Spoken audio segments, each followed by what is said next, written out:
everyone, this is Callie Person with you today, sharing a watercolor card using the beautiful Togetherness Flower Bouquet stamp set from Hero Arts. It's a gorgeous floral cluster with a few different flowers and foliage to color, so let's dive right in. I'm first conditioning my stamp set here with Embossing and Watermark ink, since I've never used this stamp set before.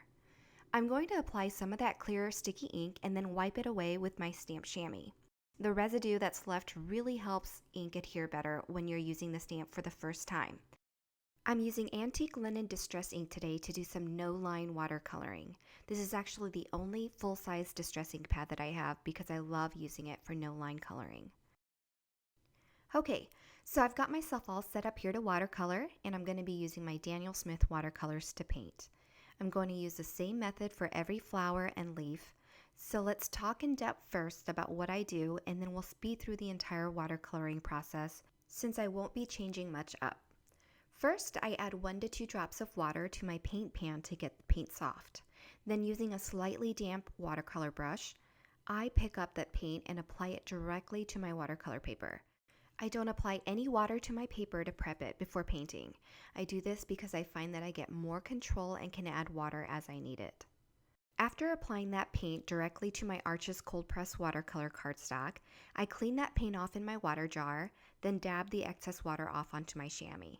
I use the dampness that's left on my brush to help me draw out that paint towards the outer edge of the petal that I'm working on.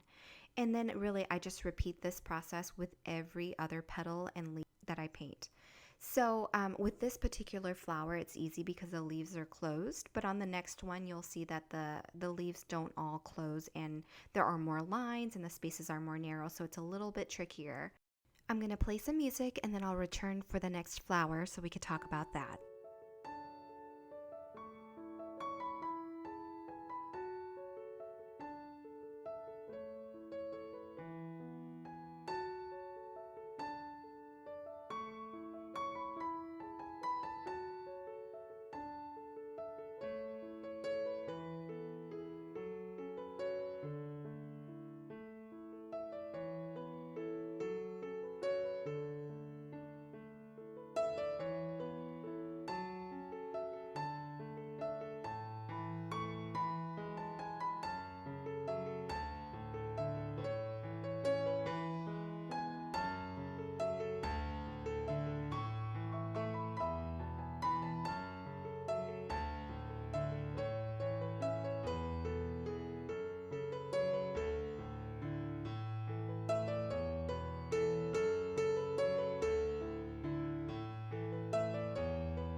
Okay, so my next flower, I'm going to color it in purple. And it's a little bit trickier because the petals aren't exactly closed and we've got finer, smaller lines and areas to watercolor.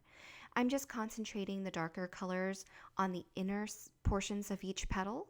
So whatever I feel is being tucked in towards the center of the flower is where I'm going to concentrate my color. And then the lighter portions are going to be towards the outer parts of each petal. I'm going to do the same thing for this final rose here and the rest of the leaves, so I will go ahead and play some music and I'll be right back with you.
Okay, so for the floral centers, I just applied dots and dabs of gold paint to the center.